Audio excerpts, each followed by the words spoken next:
Canviem d'assumpte amb més notícies del dia, potenciar la mobilitat sostenible i els hàbits de vida saludable. I aquest és l'objectiu del Pla Estatal de la Bicicleta que aprova avui el Consell de Ministres per a promoure este mitjà de transport d'ací al 2025. A València l'ús de la bicicleta ha crescut més d'un 200% en els últims anys. Tot i això, encara queden entrebancs per a superar per a la integració plena a la ciutat d'este vehicle.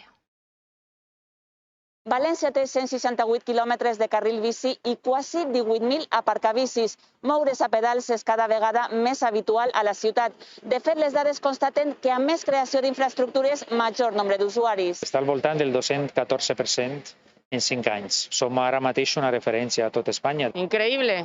Yo vengo de México y pues esto no lo tenemos y está buenísimo. A mí me encanta porque además Valencia es perfecta para moverte en bici. Veo que se está expandiendo y se va muy bien. Però els reptes encara són molts. Quizás comparado un poco con otras ciudades, lo único que he sentido es que es todo más estrechito, entonces igual te sientes que te puedes chocar con más facilidad. ¿Qué faltan? Más recorridos probablemente. Tal vez principales que no hay, que sí sería importante que hubiera. De fet, des de l'Ajuntament reconeixen que hi ha un cert desequilibri entre les infraestructures del nord i el sud de la ciutat.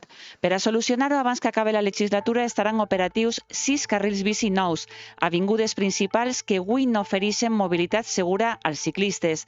Queda pendent la connexió a pedals en tota l'àrea metropolitana, una reivindicació històrica dels col·lectius ciclistes. Tenim un dèficit de transport públic, però una mancança quasi total de connexions ciclistes òptimes i segures en tot el territori de l'àrea metropolitana. És la tendència a Holanda, Dinamarca o Alemanya. Per a fer-ho cal coordinació entre administracions i també finançament.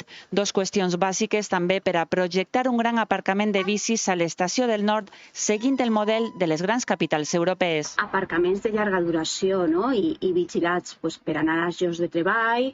Perquè a València la bici ha conquistat la ciutat i ha arribat per a quedar-se.